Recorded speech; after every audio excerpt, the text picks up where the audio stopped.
Joseph Abreu es el coordinador general de Participación Ciudadana, está aquí con nosotros y por supuesto le agradezco que haya aceptado esta invitación, bueno, para compartir temas que hay bastante en el ambiente nacional. Y saludo Joseph, bienvenido al espacio. Muchísimas gracias a ustedes por la invitación y muchísimas gracias a su audiencia. Cómo no, cómo no. Bueno, precisamente estábamos hablando fuera de cámara de que eh, muchas actividades en las que ustedes están involucrados, pero a veces, bueno, pues como que la agenda del país coge otra ruta que definitivamente también hay que caerle atrás. Por ejemplo, todo este paquete de reforma que se quiso pues implementar a través del Consejo Económico y Social, aparentemente ha caído, es lo que se ve por lo menos en términos mediáticos, como una especie de punto muerto, algo así. Sí, efectivamente, la mayoría de las reformas que se han propuesto han caído en una especie de limbo, principalmente a las que nosotros entendimos que debió dársele prioridad, que eran las que iban dirigidas a modificar el régimen electoral, considerando que no debemos evitar que lleguemos al periodo preelectoral para hacer cambios en las leyes, tanto del régimen electoral como en las leyes de partidos y movimientos políticos. Y eso nos genera bastante preocupación, ese estancamiento. Eh, Reiteramos en cada vez que tenemos la oportunidad el llamamiento a los actores políticos, a los partidos políticos que tienen que o que inciden en que esto avance, a que por favor nos concentremos y veamos estos puntos en los que ya se ha llegado en la mayoría consensos y en los que se han mantenido los disensos, que por favor se avance en ese sentido en este año, porque si no sale en este año, ya para el año 2023 y 2024 va a ser casi imposible. Y estamos hablando de leyes que se podría decir que casi adolecieron de una septicemia de inconstitucionalidad, porque todavía se le están desprendiendo parte, como acaba de suceder con la parte del voto electrónico, o sea que todavía son unas leyes que han sido muy,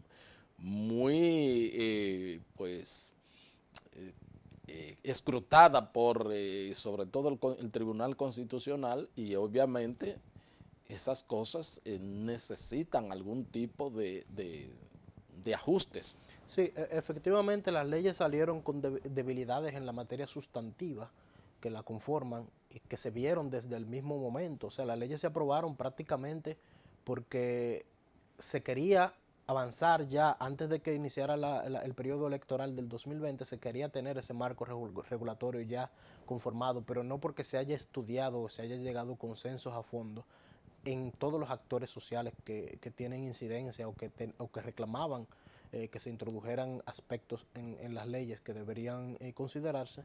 Y esto se vio tanto en las debilidades en su aplicación práctica, en las elecciones, ya en el periodo electoral, que se vieron muchas situaciones que pudieron haberse evitado con una formulación correcta de las leyes como se propuso inicialmente, y luego se vieron con las diferentes acciones de inconstitucionalidad que le fueron elevadas y que el Tribunal Constitucional dio ganancia de causa en casi la mayoría de ellas, desarticulando muchísimos aspectos de la ley, tanto de partidos como del régimen electoral. O sea que, y justamente eso es lo que motiva a que esta reforma a esos dos regímenes tengan sentido y tengan urgencia. Y eso es lo que debemos darle prioridad, a que se llegue al consenso, a que se sometan en este año 2022 y que podamos tener un marco legal para el régimen electoral y para el régimen de partido que sea acorde a lo que demanda esta sociedad y que podamos construir un futuro en ese sentido positivo. ¿Cómo no? Uh -huh. Y a propósito, ¿qué le ha parecido a usted la declaratoria justo de no conforme con la Constitución del voto automatizado, electrónico, como se le quiera llamar? Pero bueno, el voto que se trató de implementar aquí que fracasó, ¿cómo lo ven ustedes? Sí, es importante entender que el escrutinio, o sea, el proceso de votación ese deber y ese derecho que tiene la sociedad tiene que ser entendible para todos. Y la votación electrónica tiene la debilidad de que a veces es dificultoso verificarlo, auditarlo. Es un proceso muy técnico que está limitado a un pequeño grupo de profesionales que son muy especializados en el área informática, en el área de algoritmos, en el área de programación. Por lo tanto, deja al otro resto de la sociedad, que también demanda transparencia, lo deja fuera de ese proceso de verificación. Entonces, esa falta de transparencia en el proceso de verificación es lo que lo hace al final inconstitucional. Cada persona, una persona de un nivel de preparación bajo es capaz de saber cuántos votos tiene en una urna, de auditarlo, cuántos votos sacó fulano y cuántos votos sacó el partido tal. Pero en un sistema es imposible. O sea, ya tiene que entrar organismos especializados a determinar si eso corrió el curso que debió correr. Entonces, como mecanismo auxiliar, tal vez para el conteo, siempre y cuando se pueda verificar de manera manual, es posible que tenga una utilidad el proceso de automatización. Pero para el tema de contabilizar la decisión y la voluntad de un electorado, siempre va a tener inconsistencia. Esto lo vimos en Argentina, lo vimos en Alemania.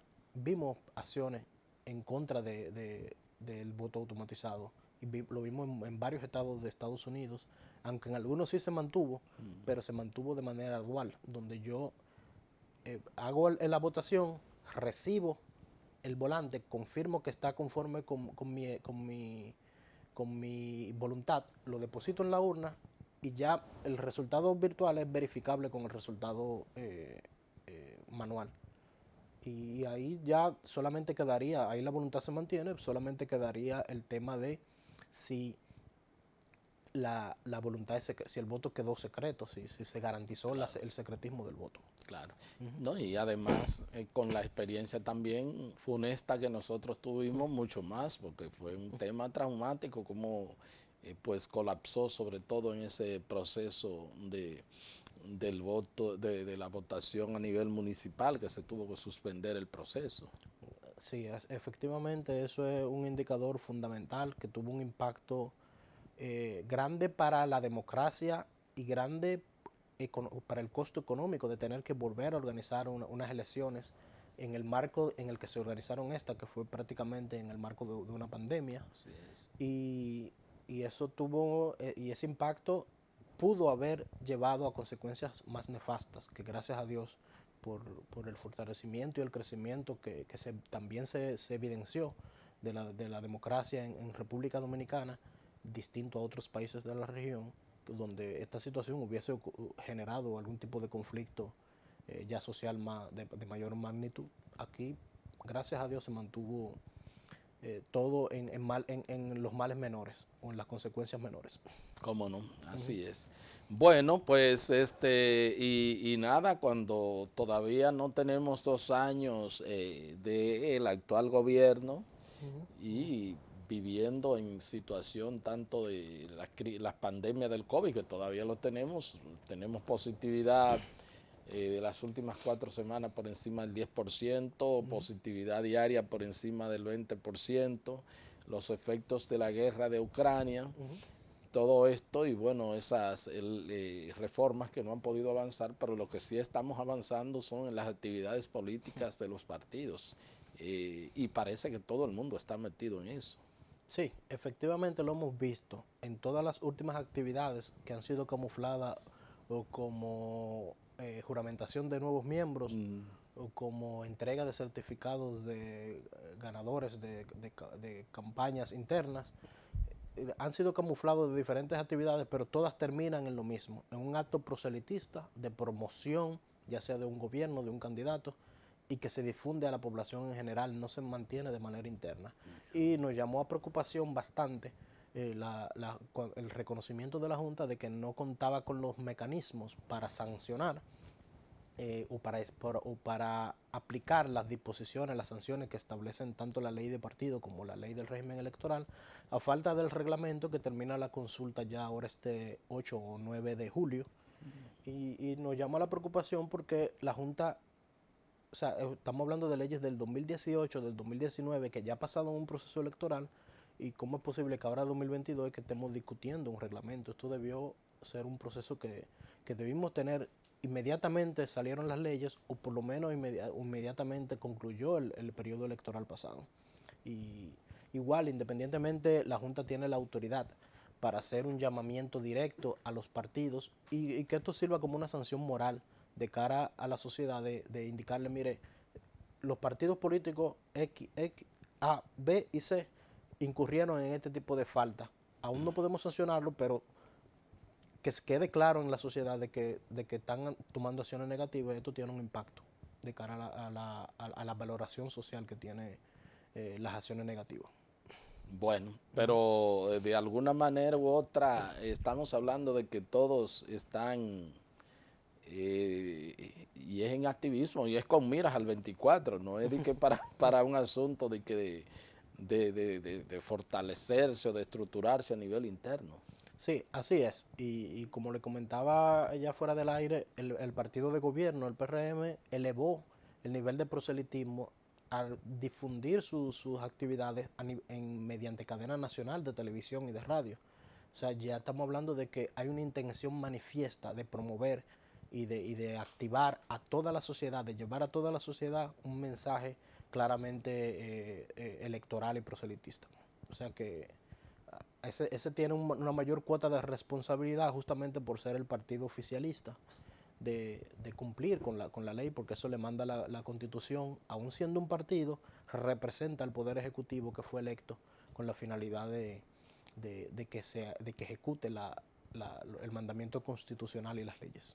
Y se hizo un llamado ahí mismo a la militancia que tomara las calles, ¿verdad? Para, no sé, que también pues se arengó en ese sentido. Así es, así es. Y esperamos que salga prontamente el reglamento del próximo 9, que sea promulgado o que sea emitida la resolución que lo autoriza de manera inmediata para ver si se limita, antes de finalizar este periodo, este año, si se limitan este tipo de actividades que vulneran totalmente la igualdad de competencia que deben tener todos los partidos políticos. ¿Cómo no? Y bueno, pues sería trascendental, insisto, el tema de la aprobación de la reforma. La Junta ha dicho que con las falencias que tienen las leyes, podría tener mucho más dificultades para llevar a cabo un efectivo control. Aquí sabemos los desmadres que se producen, tanto para un aspecto muy preocupante, el tema del uso uso de recursos, no solamente públicos, sino también de recursos de origen dudoso, y ya hemos visto inclusive funcionarios electos que han caído presos, que han sido extraditados y que definitivamente, o sea, se necesitan normas fuertes porque el dinero está sustituyendo el liderazgo. Sí, es así. Justamente dentro de los puntos que se incluyen en las nuevas leyes está el fortalecimiento de la transparencia y de la auditoría del origen de los fondos con los que se financian los partidos. Tanto en el uso que se le dan a los fondos públicos que reciben, una mayor transparencia, un mayor control y una mayor claridad en los informes que deben elaborar, igual como en el origen de los fondos ya que recaudan de manera privada, de que sea siempre a personas físicas identificables y de que se garantice que tengan un origen lícito. Y justamente una de las demandas que hizo Participación Ciudadana fue que los partidos políticos sean considerados como sujetos obligados en el marco de la ley de lavado de activos. Porque esto, ¿qué significa esto? Que ellos van a tener la obligación de cara a ciertos montos de hacer una debida diligencia ampliada de las personas que aportan fondos. Y una debida diligencia ampliada es que tú no puedes alegar posteriormente de que tú no conoces que esa persona tenía un origen ilícito de esos fondos, porque la debida diligencia implica que tú verifiques cuál es el origen fundamental de la fuente de recursos de esa persona.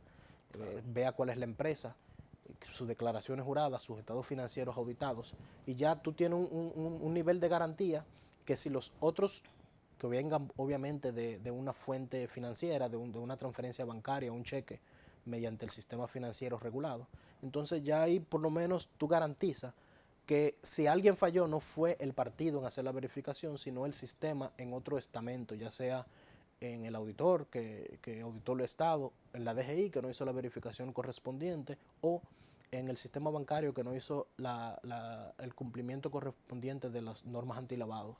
Y ya por lo menos se va estableciendo la responsabilidad, se va ampliando ese marco de responsabilidad a otros niveles y uno puede ir saneando el sistema.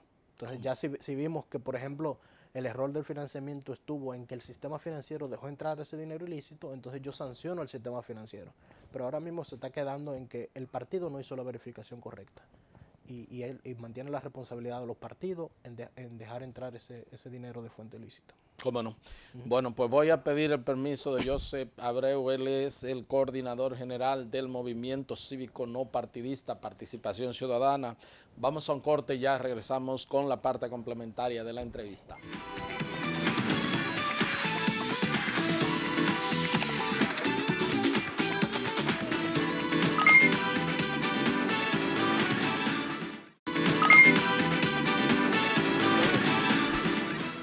Bien, continuamos con esta entrevista con Joseph Abreu. Él es el coordinador general del Movimiento Cívico No Partidista Participación Ciudadana. Bueno, hay otras discusiones en la agenda informativa nacional. Estamos con respecto a la parte esta que se discute en el Congreso sobre la ley de extinción de dominio. Y bueno, pues los choques y la situación, también si podría haber, su aprobación podría ser objeto de adolecer de algún tipo de inconstitucionalidad por aquello de la aplicación retroactiva de la ley, la parte que se quiere incluir la elusión y todas estas cosas. Hay una discusión que además de los políticos están los académicos. ¿Qué es lo que ustedes ven con esto? Sí, la ley de extinción de dominio, como la modificación de la ley de compra, son leyes fundamentales de cara a limitar el acceso de dinero, de la entrada de dinero sucio, tanto a la política como a la economía, y evitar que se configuren fortunas con origen de dinero tanto de corrupción, no solo de corrupción, sino de origen de narcotráfico o cualquier otra actividad ilícita, y que esos fondos entren al sistema, y sobre todo que los actores que hagan o que incurran en estos actos ilícitos disfruten de esos bienes en el tiempo, y que por diferentes modalidades o tecnicismos no se le puedan retirar o extinguir.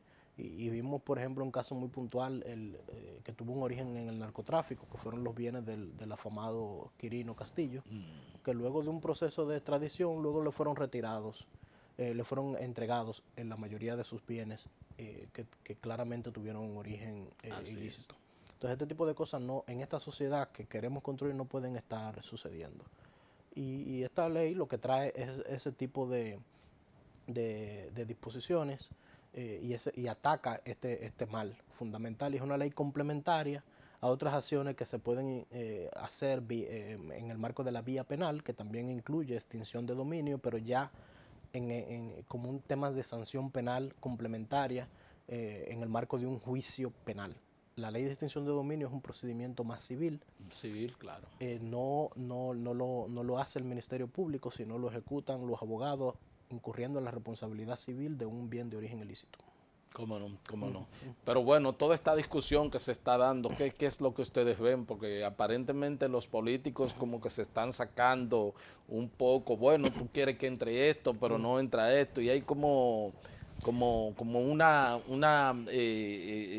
yo te acecho a ti, pero tú me acechas a mí, yo quiero, tú me quieres poner esta camisa, es lo que parece la discusión, esta camisa de fuerza a mí, pero bueno, yo también por aquí puedo ponerte otra. Nosotros vimos y entendemos preocupante porque lo que vimos es el debate centrado en que si los bienes tuvieron un origen ilícito en los últimos 20 años por temas de corrupción o cualquier otro acto ilícito tipificado en alguna ley como un acto indebido, la preocupación de que eso sea considerado o que se puede aplicar la ley de extinción de dominio de manera retroactiva, vimos una preocupación en ese sentido y nos llama la atención porque eso manda un mensaje de si a mí me preocupa que se revise mi patrimonio de los últimos 20 o 30 años, o sea, porque yo tengo una preocupación respecto a eso. Entonces eso llama considerablemente la atención y aparte vemos una falta de entendimiento de lo que se está aplicando. O sea, tú tienes que partir del hecho de que la ilegalidad no genera derecho. Entonces, si usted adquirió un bien de manera ilícita, ya sea hace 10 años, no es que usted la está aplicando retroactiva, por eso la ley cambia el término, lo llama retrospectividad de la ley. Porque es un procedimiento para aplicar una sanción que ya está entendida. O sea, yo adquiero un inmueble, un vehículo o una propiedad que tuvo un origen ilícito, yo nunca adquirí esa propiedad. Por aquello de que el dolo lo corrompe todo. Claro, entonces como esa ilegalidad no me generó un derecho, la ley lo que trae es un procedimiento para aplicar ese principio, de que yo nunca quería el derecho de ese bien por su origen ilícito, pues entonces yo la ley trae el procedimiento de cómo yo lo puedo aplicar. Y es un procedimiento civil, no ataca penalmente a la persona, ya el juicio penal es otro, es una auditoría a los bienes y tiene que ver tanto con el origen ilícito de los bienes como el uso en actividades ilícitas de un bien. Si yo un apartamento lo adquirí de manera ilícita, pero con conocimiento de causa, ese apartamento yo sé que se utilizó para retener a una persona secuestrada y no lo denuncié, o para retener mercancía como narcóticos, narcotráfico, en un apartamento, y yo con conocimiento, que se demuestra que yo tuve conocimiento de que en el momento que se incurrió en ese delito, yo sabía que estaba ocurriendo y no lo denuncié o no hice ninguna actividad, pues entonces ese bien me pueden ser extinguido mi dominio. Y eso es independientemente del proceso penal y de las sanciones penales que eso lleve. De manera, Participación Ciudadana está apoyando 100% 100% la ley como se redactó y como se presentó, como la presentó el senador Antonio Taveras, y en el marco del modelo el modelo presentado por las Naciones Unidas de lo que es una ley de extinción de dominio. Nosotros estamos de acuerdo con esa disposición y también vimos en el último debate que se generó que se haya pretendido entrar un tema como la ilusión fiscal, como si fuera un causal para aplicar la ley de extinción de dominio, y vimos como una falta de conocimiento o de entendimiento del concepto de ilusión fiscal, porque una cosa es que tú introduzcas la defraudación fiscal, que es un delito tipificado, ya eso tú lo puedes hacer de manera retroactiva, pero que tú incluyas la ilusión en definición es, hay un principio constitucional que dice que yo siempre puedo hacer lo que la ley no me prohíbe. Si yo establezco una sanción a la ilusión, estoy estableciendo una sanción a ese principio, por lo tanto es inconstitucional de entrada y es imposible una aplicación. La forma de corregir una ilusión es modificando la ley. Si yo quiero que una ley abarque otras cosas, pues entonces yo modifico la ley y la abarco. Yo no puedo sancionar la ilusión porque por definición no se puede sancionar. Entonces yo introducir ese debate es boicotearlo. Y por eso entendemos esa última posición que tuvo el senador y los voceros de la comisión, en este caso del partido oficialista, de catalogar eso como boicot, porque realmente hacer eso o es un desconocimiento total de lo que es el concepto de ilusión o es una acción con intención de boicotear el proyecto. Cómo no, cómo no. Bueno, y estamos viendo entonces que marchan una serie de procesos, el caso Jean Alain y otros, la parte de también todo la operación Pulpo, todos estos expedientes que ustedes pues han estado dándole su espaldarazo a la persecución que lleva a cabo el Ministerio Público. Sí, nosotros nos mantenemos vigilantes y así lo hemos visto con el caso Antipulpo. De hecho, elaboramos un documento resumen, considerando que era un expediente, la acusación de más de 3.000 y pico de páginas. lo resumimos en un documento de 63 páginas perfectamente digerible, tanto para ustedes, los medios de prensa, como para la población en general. Y así pretendemos hacer con cada uno de los, tan pronto nos lleguen los expedientes de acusación completos, con cada uno de los principales sometimientos que ha hecho el Ministerio Público y que lleva a cabo, para que a la sociedad en general sepa y esté edificada. Y como ahora los juicios han sido muy populares, las transmisiones vía YouTube, vía diferentes canales de televisión de los juicios, la gente pueda verlos con un entendimiento general de qué es lo que se está acusando, qué es lo que está ocurriendo y cómo puede valorar y juzgar las acciones que se están acusando ahí, sobre las cuales se están acusando y las acciones que cometieron las personas de manera irregular. Aunque los abogados de los imputados dicen que la mediatización y todo esto, y airear toda esta cuestión, todo esto antes y auditorías, todas estas cosas, un poco está afectando la presunción de inocencia y está pues ante la opinión pública creando un ánimo de que las personas son culpables más allá de lo que se pueda demostrar ante el juez y que toda esta publicidad hace daño al imputado y al debido proceso. ¿Cómo ustedes ven esas críticas? Bueno, la transparencia nunca hace daño. Ahora, la forma en la que se maneje esa transparencia, eso sí puede o pudiera, de cara a la opinión pública, generar una percepción de que una persona pueda ser culpable o pueda ser inocente y de que eso, pero ya el hecho de que se afecte, eso va a depender de cómo el juez lo interprete. Si en base a temas mediáticos yo tomo una decisión judicial, por ejemplo, si en base a disposiciones mediáticas yo aplico una prisión preventiva, eso pudiera yo interpretarlo ahí como una vulneración al derecho de la presunción de inocencia. Ahora, si el juez no toma en cuenta o no se evidencia que tomó en cuenta esa posición mediática, no tendría por qué, porque es el juez quien aplica la ley, independientemente de cómo se maneje mediáticamente. Si nosotros como defensores de algún imputado, o los abogados como defensores de algún imputado entienden que se ha vulnerado un derecho, pues tienen los mecanismos sobre cómo atacar eso. Si entienden que un medio no manejó de manera adecuada esa información, de manera adecuada, y la transmitió a la sociedad como acusando o determinando que una persona es culpable, entonces ahí yo puedo accionar contra el medio porque él vulneró ese principio. Ahora, si la información se transmite indicando claramente que es una información de presunción, o sea, una información sujeta a evaluación, pues no tiene por qué transgredir ningún tipo, ni por qué generar cualquier tipo de ataque a la presunción de inocencia. O sea, en conclusión, ¿qué es lo que queremos decir con esto? Que no es el tema de la transparencia de los expedientes, no es el tema de la transparencia o de la difusión de los juicios, sino cómo esto se canaliza, cómo esto se enfoque de cara a la sociedad en general y cómo el juez valora esta información. Bueno, y hay personalidades, de hecho, creo que el expresidente de la Suprema Corte de Justicia dicen que a veces los jueces, temiendo estos juicios que se montan paralelos mediáticos, pues dan veredictos pues más cuidándose de cualquier linchamiento mediático que en base a lo del debido proceso. Y bueno, justamente por eso el sistema judicial cambió. Ya no se basa en la sentencia en la íntima convicción del juez, sino en la valoración de la evidencia.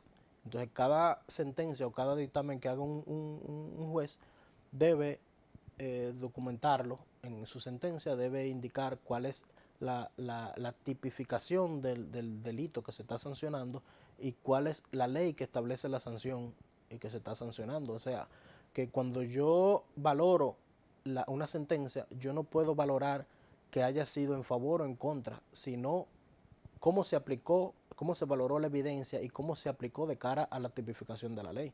Entonces, si yo demuestro en ese proceso de que hubo una aplicación indebida de la ley, pues también hay una vía recursiva que puede sancionar ese tipo, como la recusación de manera previa o la casación de la sentencia. Atacar la sentencia. Y la apelación. O sea que Yo entiendo que si no existiera todos esos mecanismos, yo entiendo que se pudiera entender como vulnerado el debido proceso, pero si existen y no se aplican, entonces ya es otra cosa. ¿Cómo no? Mire, hay un hecho que ha tenido mucha repercusión mediática y sobre todo parece un organismo que probablemente haya tenido mucho trabajo en común con ustedes, pero que mucha gente entiende que está desbordando sus límites. Estamos hablando de el Programa de Naciones Unidas para el Desarrollo, porque se ha visto involucrado en grandes transacciones con el gobierno, con distintas instituciones del Estado. Lo último que vemos es que está haciendo el edificio del Defensor del Pueblo, y lo que se dice, bueno, pues hasta dónde esto puede colisionar con la ley de compras y contrataciones públicas y con el ordenamiento jurídico del país, que establecen claramente cómo se adquieren los bienes y servicios. Y bueno, ya se ha visto con el tema de educación, los ayuntamientos, Ministerio de Turismo, los planes sociales, y la prensa cada vez más está dándole mayor seguimiento y cuestionando hasta dónde pues están esas prerrogativas del PNUD. ¿Qué ustedes ven en ese sentido? Mire, en términos generales, yo creo que toda utilización de fondos públicos debe estar sometido al marco legal y al marco constitucional. En este caso, si cualquier edificio, en este caso el edificio de la Defensoría del Pueblo, o cualquier compra o proceso de compra, de contratación que haga un ayuntamiento, un gobierno local como el gobierno central, independientemente de quién se asesore, debe estar en el marco normativo de la ley de compras, y el procedimiento debe regularse por la ley de compras. Si no se hace, está bien el proceso de cuestionamiento que haga la prensa, y entendemos que también debe ser revisado cualquier institución que esté sometiendo un proceso al margen de la ley. O sea, eso no se puede justificar independientemente de quién lo esté haciendo, si ya sea el PNUD o ya sea cualquier organismo que vulnere este ordenamiento jurídico o este marco legal sobre el cual deben aplicarse las compras y las contrataciones públicas. De ese caso del edificio de la Defensoría, o sea, no nos queda claro si lo están haciendo con fondos del PNUD o con fondos públicos, o qué es lo que se cuestiona en específico, pero en el caso de que sea con fondos públicos, siempre debe hacerse en el marco de la ley de compras y contrataciones, como una obra pública. ¿Cómo no? O sea, lo que estamos claros es que todas compras y contrataciones que se haga con el Estado tienen que seguir el ritual, y que ningún organismo, tanto nacional como internacional, no puede sustituir a ese. En ninguna manera, salvo las excepciones que ya prevé la ley, pero todas las que se encuentran dentro del marco de la ley, y estas, o sea, las compras de mobiliario, las obras públicas de construcción, todas esas se encuentran dentro del marco de la ley, o sea que no se puede alegar que es una contratación exenta del marco de la ley. O sea que pudiese. O todas están dentro del exenta en el marco de la ley, pero a diferentes niveles de rigurosidad. Claro. O sea, porque todas tienen que hacerse mediante el portal de compras y contrataciones, claro. Deben garantizar los principios fundamentales de la ley de transparencia y de libre competencia, todas deben garantizarlo. Lo que van es relajándose en los procedimientos y los plazos, de que si lo hago mediante una licitación pública, si lo hago mediante una licitación, una compra directa o compra menor, si lo hago mediante una subasta inversa, ya el procedimiento varía en función del nivel, ya sea el volumen dentro de los llamados estándar, los parámetros, los llamados, ¿cómo que le llama la resolución que establece la dirección de compra, que son los topes, y que indican cuándo una ley debe aplicar cuál procedimiento? Y entonces eso debe cumplirse en todos los casos donde se utilicen fondos públicos. Y no puede ningún, insisto, organismo, institución nacional o internacional. Es imposible. Y si eso ocurre, definitivamente se está vulnerando, violentando la disposición. ¿Cómo no? ¿Cómo no? Bueno, finalmente hay una discusión con una serie de legislaciones en materia de prensa,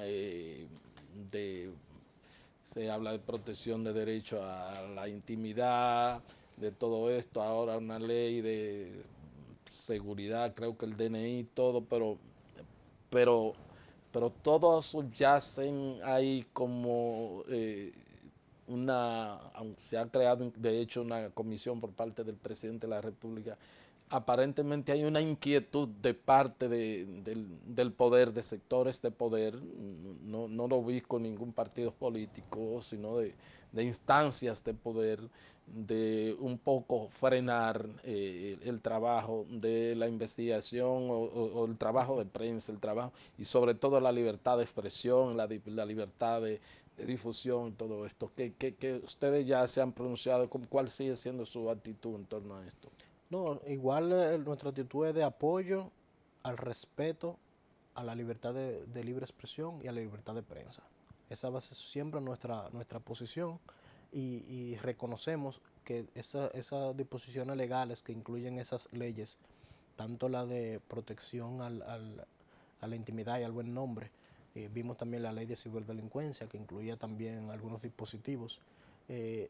O sea, nosotros entendemos que generan o vulneran acuerdos internacionales que ya bien ha resaltado la Sociedad Interamericana de Prensa de cara a cómo se regula la libertad de prensa y la libertad de expresión y que nunca deben establecerse sanciones penales o sanciones que incluyan prisión o que incluyan cierre de medios, porque eso obviamente atenta contra el derecho fundamental y puede generar lo que le llaman autocensura o censura previa de los medios de comunicación que tienen una labor social de informar o mantener informado al pueblo en general y eso debe protegerse o salvaguardarse. Obviamente hay límites Claro. donde termina un derecho inicia donde termina el otro y viceversa. Por lo tanto, entendemos que hay un derecho que se debe respetar de la intimidad, pero también hay otro derecho que se debe garantizar, que es la libre expresión y difusión del pensamiento y el acceso a la información que debe tener las personas en general, la ciudadanía en general, y esto no se puede comprometer bajo ninguna circunstancia. ¿Cómo no? Bueno, pues muchísimas gracias, José, muy amable. Bien, gracias a ustedes por haber estado con nosotros y será pues hasta otra entrega de su programa de Agenda. Hasta entonces.